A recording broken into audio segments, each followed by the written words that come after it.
Before we get started on the lesson, do you have any questions about anything? Anything pop up you've seen in the news or you've been studying, or um, any questions I can help with? Anything on your mind?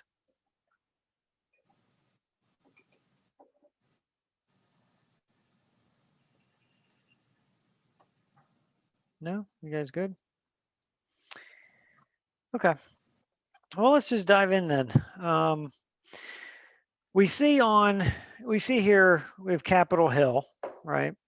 Um, and actually, last Thursday or last Friday, the day after Thanksgiving, um, even though we're not supposed to travel, uh, since we've all been bottled up at home. Um, my wife and I put our three kids in the car. We have, how old are they? 11, 13, and 15. So they're a little bit older. They're not little kids.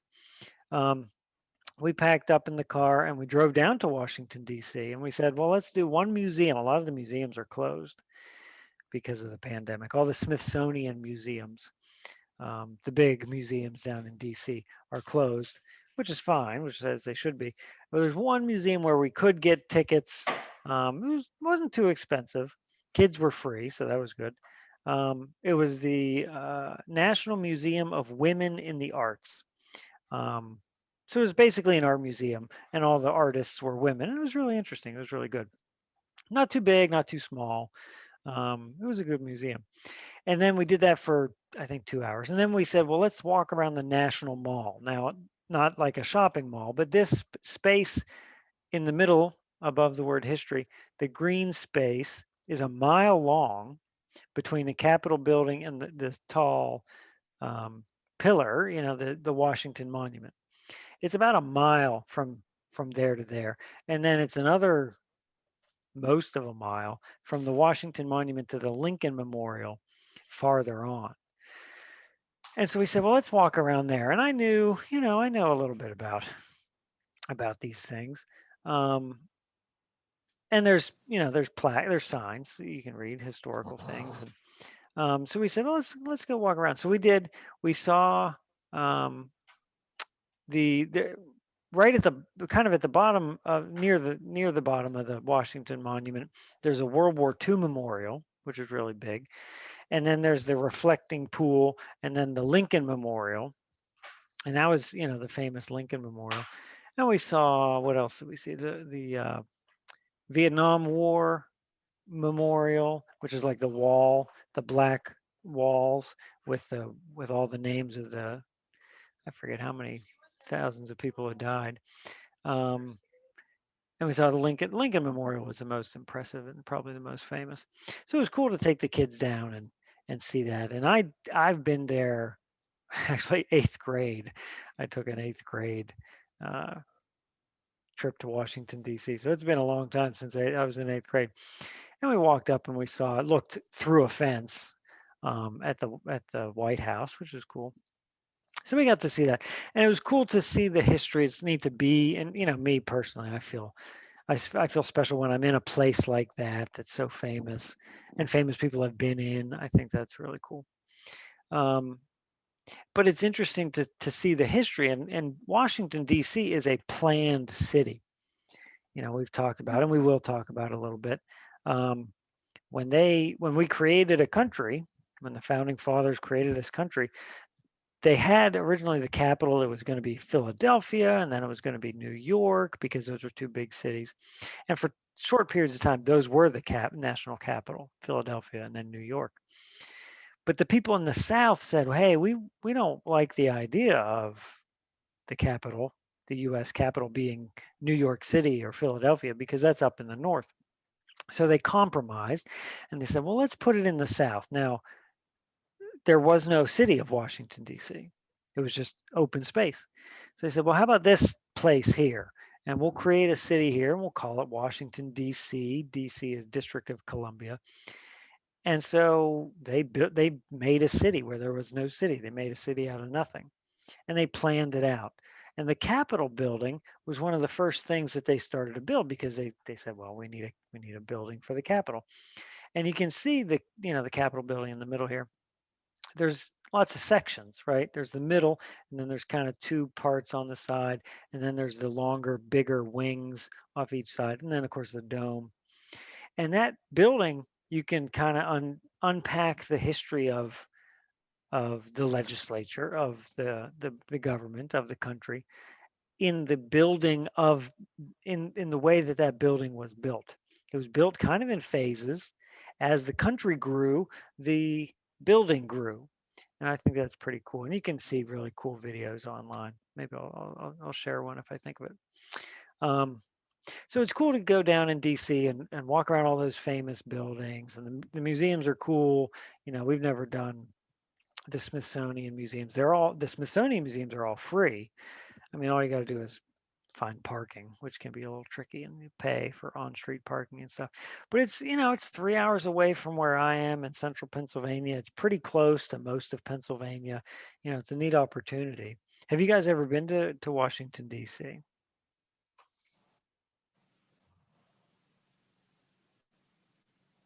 Have you guys ever had an opportunity to go?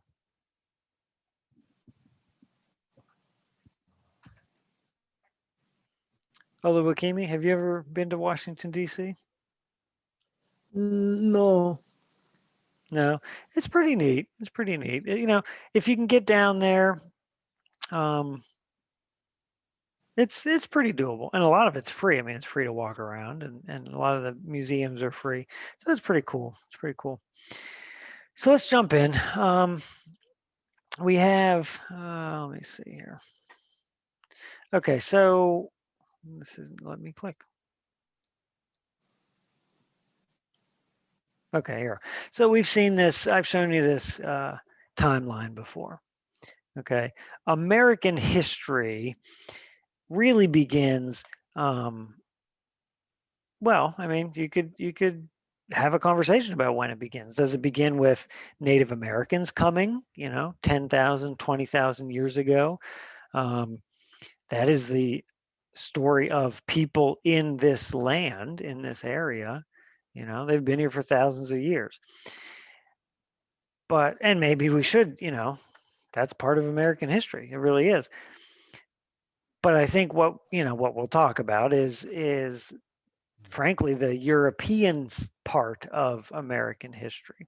When the Europeans came over, you have, it becomes a British colony in the early 1600s. 1607, British people come and they establish a town in Jamestown, Virginia. Then the Pilgrims, people we call the Pilgrims, come in Plymouth, Massachusetts, 1620. So 400 years ago this year, actually, it happened in late November. So we just passed the 400-year mark of the Pilgrims being here. I think that's pretty cool. And so we have, you know, a 400-year history. For most, a good portion of that 400 years, not most, but a good portion of it, it's colonies, right? So you have the 13 colonies being founded. Then we have the American Revolution, and we're familiar with that. 1776, the Declaration of Independence. You have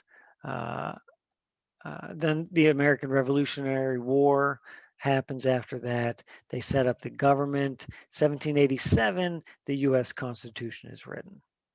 Okay, so 1776 is a Declaration of Independence. They declare their independence from Britain. 1787, the Constitution is written. They had a separate government already.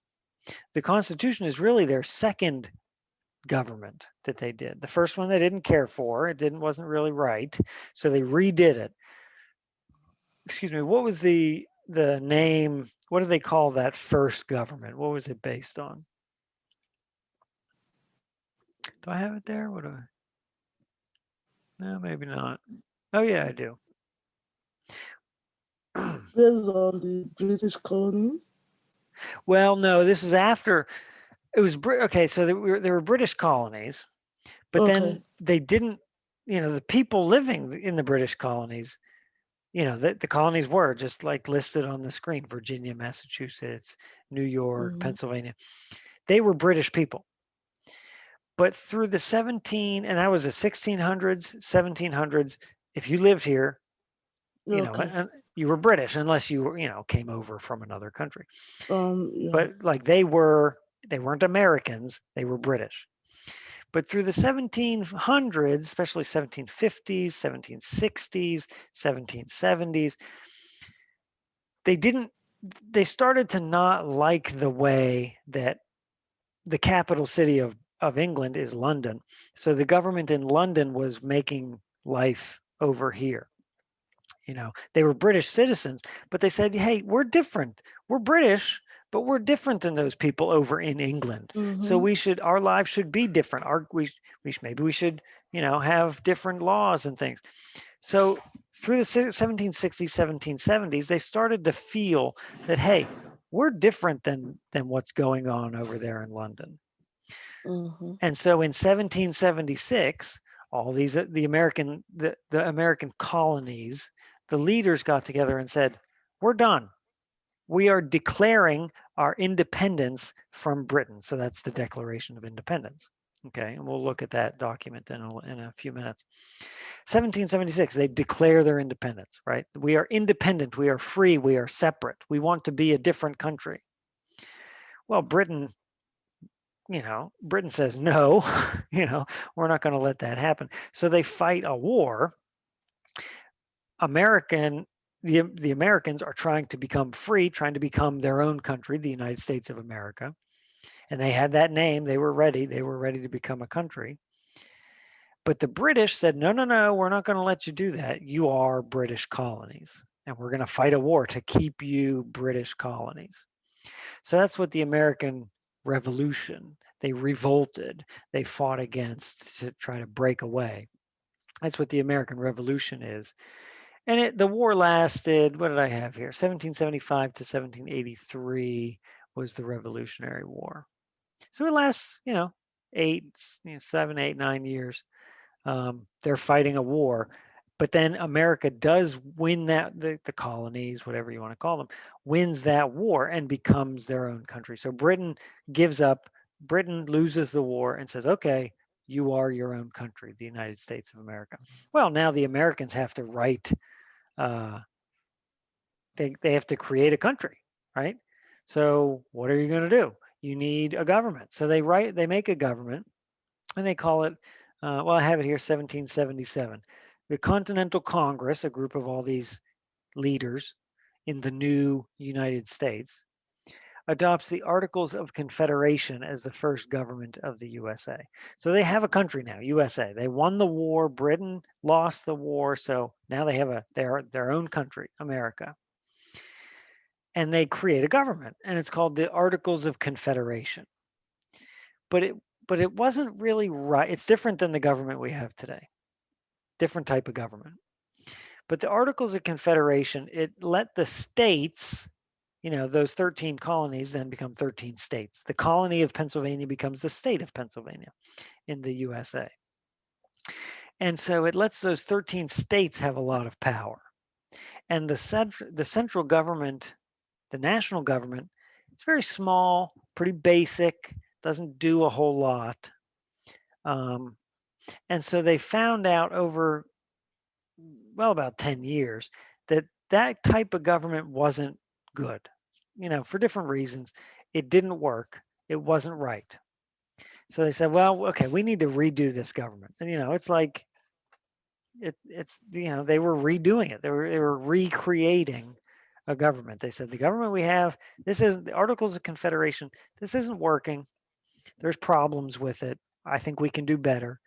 So they met and they wrote the U.S. Constitution. So 1787, the Constitution, U.S. Constitution is written, forming our modern U.S. government. And that's what we have today, and that's what we'll talk about a little bit. Okay. So they write the Constitution. It gives us three branches of government, right? The Congress, the court system, Supreme Court, the presidency of the executive branch. So it gives us those three branches of government. They set up a city, a capital city in Washington, D.C., and it's, the government that we know today, the American government. But they wrote a plan, They said, okay, we're going to have a president, we're going to have a Supreme Court, and here's some of the laws, the Constitution. But then each of the 13 states needed to agree to that plan. So it took a few years, 1787 to 1790. One by one, every state met, the leaders of the state governments met, and they said, yes, we do agree to that Constitution. So it took a little time, but all 13 states agreed to it. They ratified it. And so when it was ratified, when it was fully agreed to by all the states, then that government becomes the government. And they elected a president who was George Washington, and they formed, they elected senators and they elected representatives to go to Washington D.C. and go to, be the Congress, be the president. They chose Supreme Court justices to be the Supreme Court, and the government got up and running slowly. Okay, so that's the early American history, very briefly. Um, so any questions on how that comes about, how that happens? No, I don't have any question. No. Okay. And it's interesting. I mean, that must have been a very exciting time to live in that period of time where you go from, 1770. If I'm living right here in Pennsylvania, you're living in a colony, a British colony. You are a British citizen. And then 1776, the Declaration of Independence, and then they fight a war. Maybe a man goes off to war. They come, the war ends. You have a new country. You set up a new government. Must have been a very interesting, very exciting time. Okay, so the Declaration of Independence says you have. Well, this is where they declare their independence. 1776. It was signed July 4th. That's when we have Independence Day on July 4th. This is what we're celebrating. Okay, they're declaring their independence. Now, I put this up because it's important to be able to read these old documents. When you go take that GED test, that social studies test, you're gonna get some readings from these old documents, and they speak differently back then. They write differently than we write today. Okay, the number one thing that I think when I see an old document is, man, the sentences are really long. Okay, they write sentences that are just longer than the type of writing we do today. But if you follow along and pay attention and listen to what they're saying, you can really follow what the sentences are saying. It's longer, it's hard to read sometimes, but you can still make sense of it. Okay, so this reading, and this is the beginning of the Declaration of Independence, it's pretty famous. There's a chance that you may see this exact paragraph in a reading on the GED test, but it's not impossible to read. And so we're going to read it and then look it over, and kind of go as we go. Oluwakemi, do you want to read? Do you want to read this paragraph?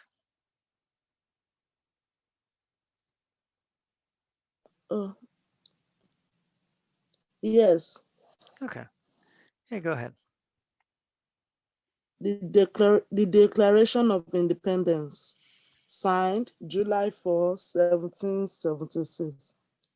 We hold these truths to be self-evident, that all men are created equal, that they are endowed by their Creator with certain unalienable rights, that among these are life, liberty, and the pursuit of happiness, that to secure these rights, governments are instituted among men, deriving their just powers from the concepts of the governed, that whenever any form of government becomes destructive of these ends, it is the right of the people to alter or to abolish it, and to institute new governments. Okay, thank you. So this is You're welcome. the beginning of the Declaration of Independence. So what they're doing is they're laying out a thought process. They're laying out their reasons for they're explaining what this document is. Okay. What it does totally is it declares that they are breaking away from Britain. And this is explaining why. After this, the majority of the Declaration of Independence is actually a long list of the things that King George, I think the British king at the time was King George III. It's like a list of things he's done wrong, ways that he and the government, the British government, have been bad to the American colonies. And because the government has been so bad, they are right to break away from it. So it says, we hold these truths to be self-evident. Okay. Um, which means these things we're about to say are self-evident. They are obvious. They're obvious and true for all people. It says that all men are created equal, that they are endowed, given by their creator with certain unalienable rights, that among the rights that we all have, among these rights are life, liberty, and the pursuit of happiness. That to secure these rights to life, liberty, and the pursuit of happiness, governments are instituted among men.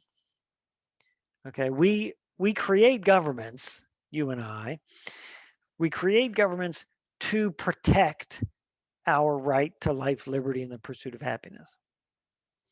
And the governments derive their power, their just powers, their justice, their just powers from the consent of the government, the governed.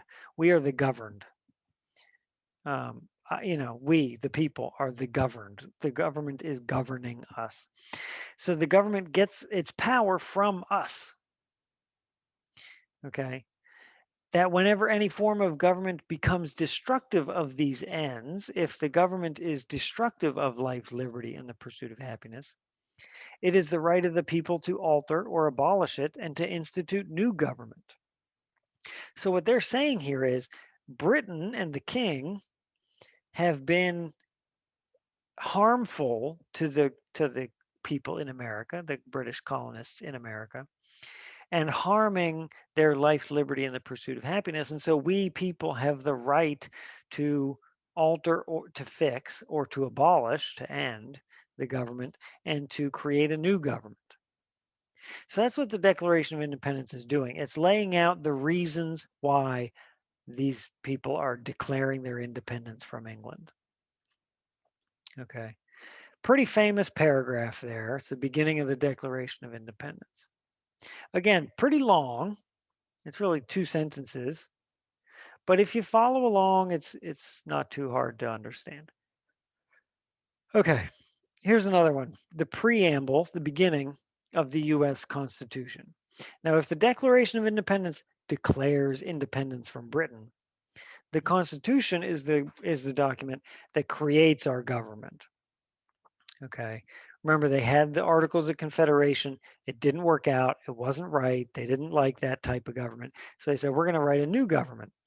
This is the beginning. This is the very beginning of that document that they created that describes what that government's going to be. Okay. Another long, this is all one sentence, a long sentence, but we're going to look at it and see what it says. So it says, we, the people of the United States, in order to form a more perfect union. Now, this is a list. So really, it's we, the people of the United States, in order to do some things, and it's going to be a list. In order to form a more perfect union, establish justice, ensure domestic tranquility, peacefulness, provide for the common defense, promote the general welfare, and secure the blessings of liberty to ourselves and our posterity. Posterity means children, grandchildren, people who come after you. In order to do these things, we do ordain and establish this Constitution of the United States. So, first paragraph of the Constitution, it's saying why they're creating a constitution. What is the purpose of this constitution? What is the purpose of the government? Okay, so let me use color here to show what this sentence is doing. We, the people of the United States, in order to do these things, we do ordain and establish this Constitution for the United States of America. Form a more perfect union, a union of the states. Establish justice, the purpose of the country, the government is justice. Ensure domestic tranquility, peacefulness in our country. Provide for the common defense, defend our country. We have a military. Promote the general welfare, well-being. Our government is meant to keep us all healthy and well and safe. And secure the blessings of liberty to ourselves and our posterity, us and our children and our grandchildren. Okay, that's the purpose of the Constitution. That's the purpose of the government that we have. So that's the beginning of the preamble of the Constitution. Another famous document that you ought to be prepared to see, on the test. It's these old sentences, the old type of writing. This is 250 years ago. It's different, right? They use some big words. They use words we don't use all the time. The sentences are longer, but if you take your time, you can see what they mean. Okay. Now, part of the Constitution was they wrote it that it could be changed. So what do we call that change to the Constitution?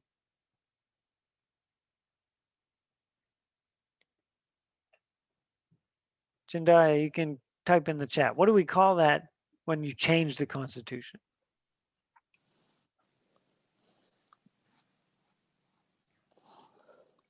You want me to say it? Yeah. What is it? That should be amendments. Yeah. Okay, so they wrote it. They wrote the Constitution, and it's kind of long, and it's a plan for the whole government. But they knew that it wasn't perfect. They knew that something would have to change about it or be added to it in the future. So they created a way to change it, and it's the amendment process. So they immediately passed 10 amendments.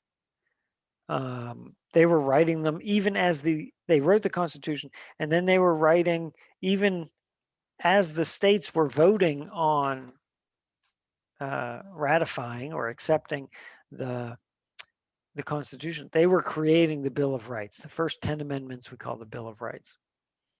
Okay. There's now today 27 amendments. Some are important, some less, not quite important, but all of them are important because it's a big deal to change the Constitution, to add something to the Constitution. It's meant to be very difficult. That's why it's only happened 27 times. Okay, so the first 10 we call the Bill of Rights. Again, you read them over. They're not hard to understand. This is common language. Okay, maybe it's written kind of in an old style. And they didn't provide a whole lot of details when they wrote these things. You wish they maybe gave a little bit more detail, but it's easy to figure out. Oh, excuse me. So, First Amendment: Congress shall make no law respecting. Now here they don't mean respect; they mean like about, referring to. So Congress shall make no law about an establishment of religion, or prohibiting the free exercise thereof, of exercise of religion, or abridging the freedom of speech, or of the press, or of the right of the people to peacefully assemble and to petition the government for a redress or fixing of grievances, fixing your problems. The big ones there are freedom of speech, freedom of the press, freedom of religion. Okay, that's the First Amendment. That's the first thing they talked about. Now, you got to think like a historian, like a history student. Why did they write that back then in the 1780s? Well, it's because they must have had experiences when they were British citizens, when they were the British colony. Remember, most of the Declaration of Independence is a list of problems that they had with the king and how he treated them and how the government treated them. So this must be, they wrote these amendments in order to protect them from the problems that they had as colonists, as British colonies. So they must have been worried about their freedom of religion, their freedom of speech. Okay. You got to think, why did they write these? And it's because it's has a direct relationship to the way they were treated as colonies. The Second Amendment, it says a well-regulated militia or army, a well-regulated militia being necessary to the security of a free state, the right of the people to bear and keep and bear arms shall not be infringed. And that's what gives us the right to bear arms, to have guns today. Okay. Now, some people say that, well, this is really referring to the army. It's a reason to have an army. It's not a reason for us to all have guns at home. And that's some people's opinion about the Second Amendment. But that's what this Second Amendment refers to. The Third Amendment is not a very important amendment, but I toss it in here because it's interesting to see. This is during the Revolutionary War, basically, they're writing it, or shortly after the war. Now, the Revolutionary War happens in America. Okay, so it's the British, it's the American colonists fighting the British in their own towns, in Pennsylvania, in New York, in Massachusetts. And sometimes, if there's a battle in your town and the battle ends during the day or something, then the British soldiers are going to knock on your door and ask and demand that they sleep in your house. It's called quartering a soldier.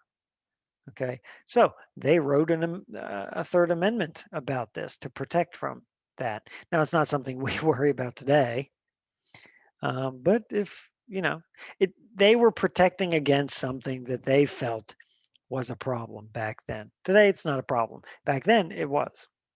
So it says, Amendment number 3, no soldier shall in time of peace be quartered in any house without the consent of the owner, nor in time of war, but in a manner to be prescribed by law. So, you could write a law about it if you wanted. But they said you have a right to not do that. Okay. So the Bill of Rights, and here's a cartoon, here's a pretty old cartoon representing the first 10 amendments. The Bill of Rights, the first 10 amendments we call the Bill of Rights. So we talked about 1, 2, 3. 4 is protection against searches, unlawful arrests and searches, right? The police need a warrant to come arrest you, to search your car, to search your house. It has to be taken care of by a judge. Number 5 discusses the rights of persons accused of crimes. Number 6 says you have a right to go to trial, right? If you're accused of a crime, say somebody you're arrested because they think you robbed a bank or robbed your neighbor, there's a trial. You go to trial, there's a lawyer, you have a lawyer. For you to be convicted, there has to be evidence that you robbed somebody, right? It's not just a judge deciding that you did it. There has to be evidence, there has to be lawyers, you get the right to speak on your own behalf, right? Again, the reason they wrote it is because these are problems they had with the king. They were mistreated by the king, and so they wrote this Bill of Rights to protect against those problems. Number 7 is you get a jury trial in civil cases. If you're suing somebody for money, you get a jury trial. And juries are made up of people from the community, right? American citizens you get a letter in the mail saying you have to go to your county courthouse and serve on a jury. That's the Seventh Amendment. Eighth Amendment is limitations on bail and punishments. The punishment has to fit the crime, right? If you steal $50 from your neighbor, they can't execute you for it. It has to be, the same level.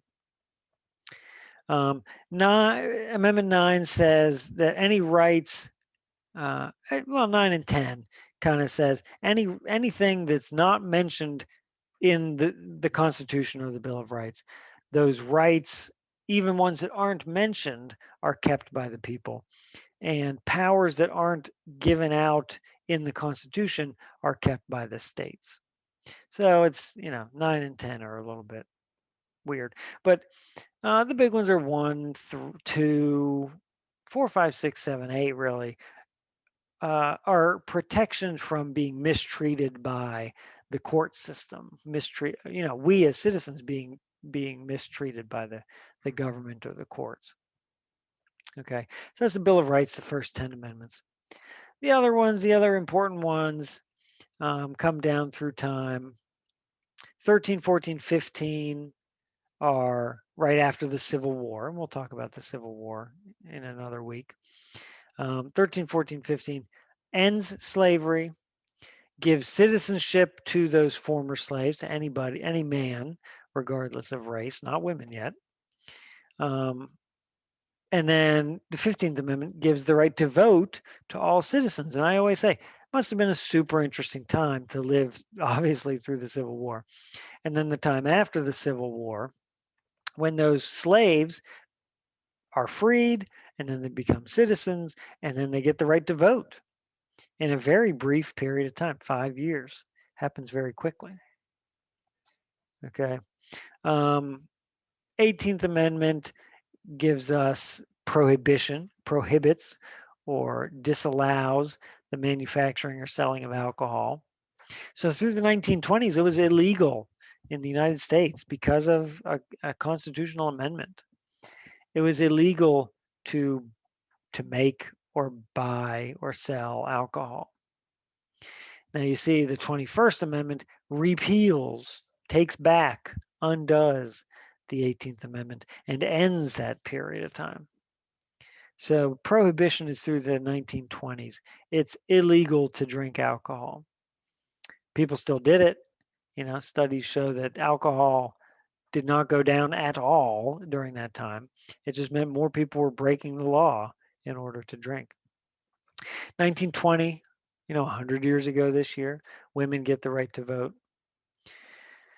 And then you have just some kind of details. 1951, the 22nd Amendment limits the president to just 2 terms in office. You can be elected 2 times, serve 8 years, and then you cannot be president again. 1971 gives the whole United States the voting age of 18 because different states had different ages. So it makes it the same across the whole country. Then the 27th Amendment, 1992. It's not important to us in our everyday life. I mean, the 19th Amendment gives women the right to vote. That's a pretty big deal.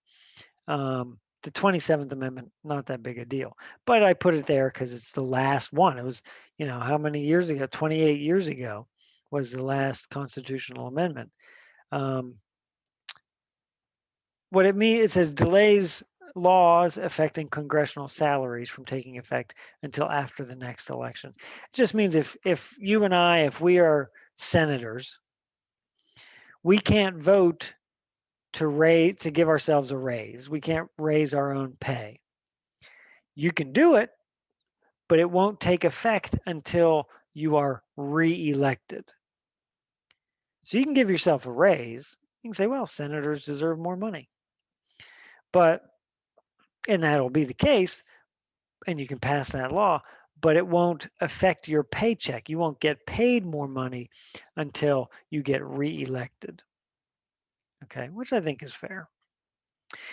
And there's several other, there's a total of 27 constitutional amendments. Not all of them change our lives every day. But, they're all big enough deals. at the time, to get done because it's very difficult. It takes a lot of work to pass a constitutional amendment. Okay. Then, well, are there any questions on the constitutional amendments? Any questions? Okay. I'm fine. I'm fine. Okay. Good. Well, let's talk about the three branches of government because the main thing of the thing that the Constitution does is describes the government, right? It's a document. They wrote it down. They discussed for weeks and weeks and weeks, months. Well, what type of government do we want? The one thing they knew was that they did not want a king.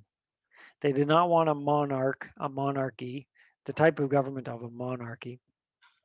They said, we don't want a king. We had a British king. We didn't like it. It's not fair. It tends to be unfair. So we're going to do something totally different. We're going to have three branches of government. We're going to have the legislative branch, the executive branch, the judicial branch. They're going to do three different things. They had a system of checks and balances that we'll look at where it balances out the power between the three branches. And so, they described in some detail, not a lot of detail. Some people wish they'd given a little bit more information. But they describe in the Constitution what this government's going to do. How do the people, who are the people? How do they get elected? What do they do? What's the purpose of the president? What's the purpose of Congress? Okay. So Article 1, these articles are just like sections of the Constitution. Article 1 describes the legislative branch. And these are quotes. This is actually the beginning of Article 1. It says, all legislative powers herein granted shall be vested, shall be vested in a Congress of the United States, which shall consist of a Senate and House of Representatives. So we have a two-house Congress. The Senate and the House of Representatives together, we call them Congress. But the Senate has certain jobs and the House of Representatives has certain jobs. Okay. Well, we're going to look in more detail at all three branches of government. The executive power shall be vested in a president of the United States. Now, this is a new thing. They basically invented the idea of having a president. He's not a king. He's different than a king, he or she. And so they basically invented the idea of having a president as a leader of your government. He shall hold his office during the term of 4 years. So when you're elected, you serve 4 years. And together with the vice president chosen for the same term, the same length of time, be elected as follows. And then they describe then in the Constitution, they describe presidential elections. Okay. The president, and the middle picture there is the White House. That they describe the purpose of having a president. The world had never had a president before. They'd never seen one before. I think they came up with the word. To preside over something means to lead, kind of lead a meeting. Like if you have a meeting of somebody at church or something, you preside. The person leading the meeting is presiding over the meeting. So the president is kind of leading the government in a way. That's Article 2. Article 3 describes the judicial power of the United States shall be vested in one Supreme Court and in such inferior courts as the Congress may from time to time ordain and establish. So they had a system of courts. And at the top, you have the Supreme Court, the United States Supreme Court. And I put that is the Supreme Court building in Washington, D.C. And I put that down at the bottom. Kind of looks like the White House. People always think it's the White House, but that's the Supreme Court building. Okay. Here's the legislative branch. Ola Wakimi, could you read this paragraph for me? Yes. Okay. Yes. Can you hear me? Yes. Yeah. Okay. Branches of government from the US Constitution. The legislative branch. At its creation in 1789, the legislative, sorry, the legis, sorry, It's okay. the legislative branch was the most innovative, ruled by the kings and empires. And imperials was an old style of government. Am I correct with that? Yeah. Yeah. Yeah. Imperial was an old style of government. And the legislature in many ways represented the new, almost certainly. The founders intended Congress to have more important powers than the president and the Supreme Court. However, they placed many checks and balances on the legislature that have prevented absolute power in the hands of one branch. Founders controlled power not only by checks from the other branches, but by creating a bicameral Mhm. or two-house Congress, the Senate and the House of Representatives. Okay, thank you. So some people say, a lot of people say that the legislative branch is Article 1. They wrote it first. It's listed first in the Constitution. And some people say that that's because it's meant to be the most powerful. Okay. We have two houses of Congress, the Senate and the House of Representatives. Actually, in the Capitol building, the one side is the Senate and the other side is the House of Representatives. Now, how many, well, I got, we'll look at my chart here. A senator, when you're elected senator, you serve for 2 years. Now, how many senators does each state have?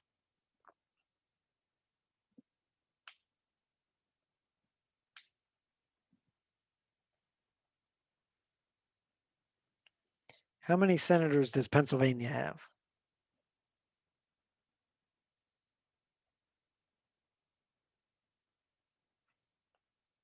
The Senate is meant so that every Sorry, state. I didn't unmute. Oh, it's okay. How many Yeah, senators does Pennsylvania have? two.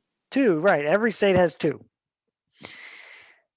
And that's meant, the purpose of that is that every state has an equal voice and equal power.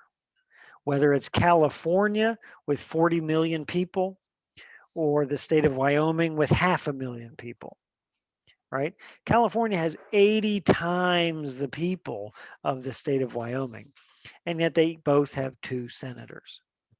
That's meant to protect those small states, the Wyomings of the country. It's to protect them so that they don't get drowned out by the louder voices with more representatives. Now, the House of Representatives is based by population. So California has 53 representatives and Wyoming has 1. So if the House of Representatives is having a debate about a topic, California is a big deal. They have by far the most members.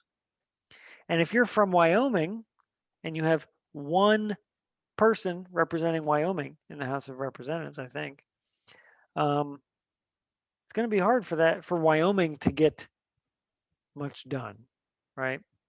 Yeah. Or nobody's going to care what that 1 person from Yeah. Wyoming thinks. They can't win any votes. Right. And that's also fair. I mean, the Senate is fair. I understand that, but the House of Representatives is also fair. What happened was when they were writing the Constitution, big states wanted more power.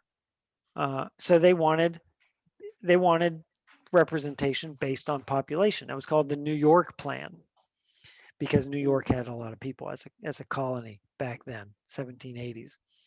New York was like the biggest state. So they said, hey, we're the biggest state. We have the most people. We should have the most people in the government. And then the little states, Delaware was a very small state. They called it the Delaware Plan. They said, no, no, no, because if it's on population, Delaware's going to disappear. No one's going to hear our voice. Nobody's going to care what we think. So it should be equal. So you have the New York plan and the Delaware plan. Now this is this is real history. So they're in a room, they're debating these things. They're saying, well, my way is fair, your way is not fair. And so then they did that for a couple of days and they're all debating what would be the way, they're inventing a government. They're choosing what's the best way to have a government. And so then I think it's called the Virginia plan. One of the men from Virginia came forward and said, let's have two houses. We were thinking one, but let's have two.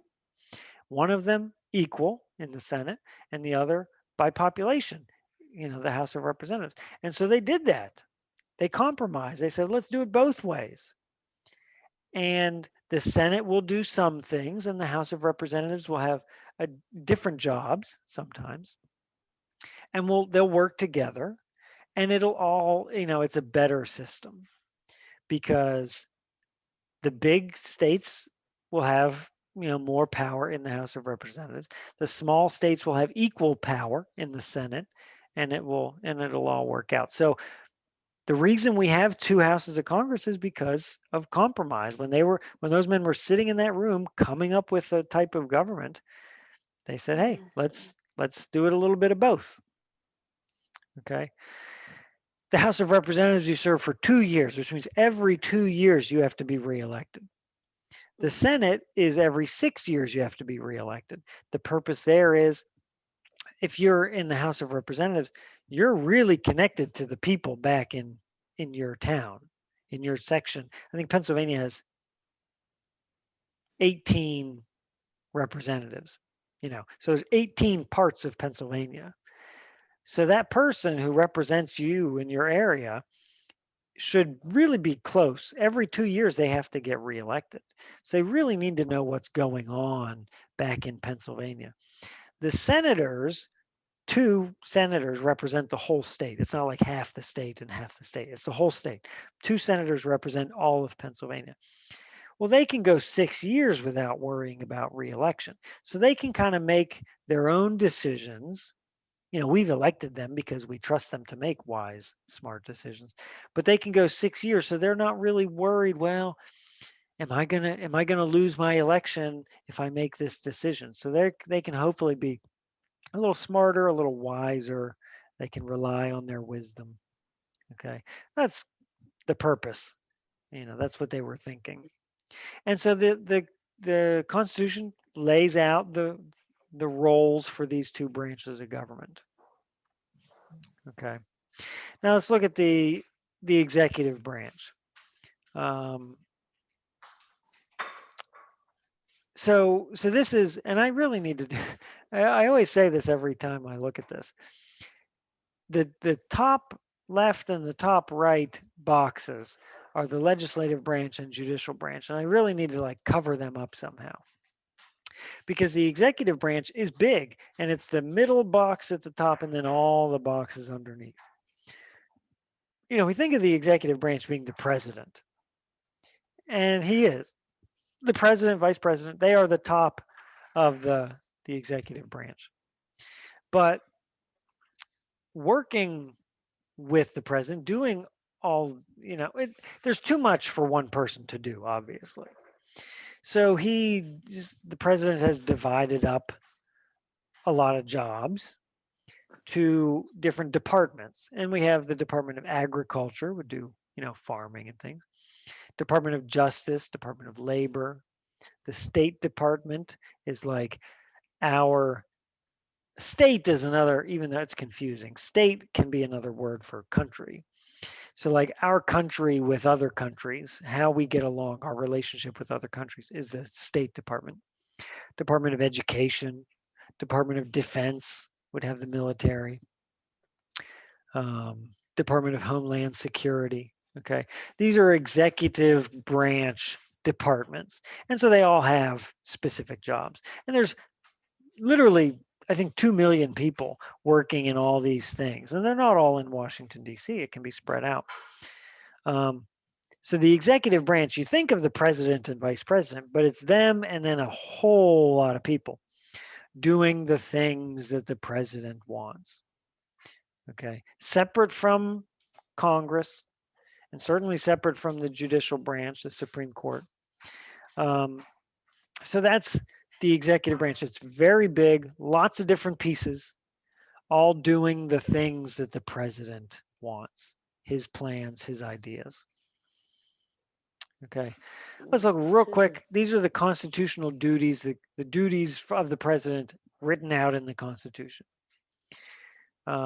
And these are quotes from the Constitution. It says the executive power shall be vested in a president of the United States. Okay, we know that.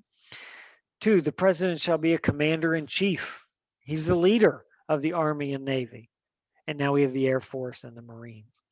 But the president is the top of the military, the commander in chief of the military. He shall have power by and with the advice and consent of the Senate, with the help of the Senate, to make treaties with other countries.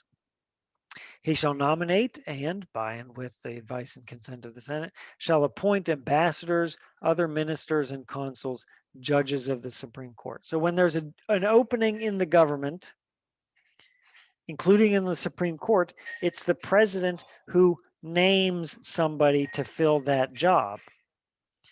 Just a few months ago, a Supreme Court justice died. The president's job was to name the person who would replace her.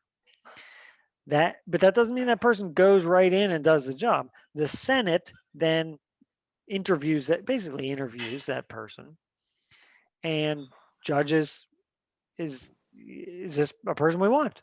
They don't have to say yes. They can say no. It's the Senate's job to approve or disapprove of that nomination, the person that the president nominated. Okay. Number 5, he shall from time to time give to the Congress information on the state of the Union. We have the State of the Union address every January. The president gives a speech. And recommend to their consideration such measures as he shall judge necessary and expedient. The president gives a State of the Union address. I think 200 years ago this was more important. Today, it's not that important. And he shall take care that the laws be faithfully executed. The president's job is to enforce the laws, to execute, to make happen, to do the laws. That's the executive branch's job, is to execute the laws, to do the laws, make the laws happen in our lives. Okay, so that's the legislative branch, the executive branch. We'll pick up here next week with the judicial branch. So here's the Supreme Court. Okay, we'll talk about them next week. Any questions on what we talked about today? I know we covered some history and then the government. Any questions? No. Okay. Okay, well, thank you for logging in. Again, this is week 1. I'll share this video and I'll share this document with you, and you're always welcome to look it over.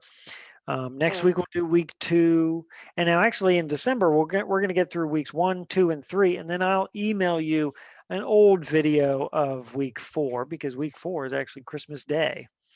Okay. So I guess actually that means Christmas is 4 weeks. I guess we don't also have a class on Christmas Day. Yeah. Or no, Christmas Day is Friday. So, but anyway, Christmas Eve. So we'll do week 4, but not live. I'll just email you a video if you want to watch. You can watch that. Okay. So I'll send an email later. If you see anything in the news, if you're reading anything and you have any questions about it that I can help with, send me an email. Let me know. But yeah, thanks guys for logging in. Thank you. Thank you for teaching us. Yeah. Thank you. All right. Well, have a great day, everybody. I'll talk to you later. And you too.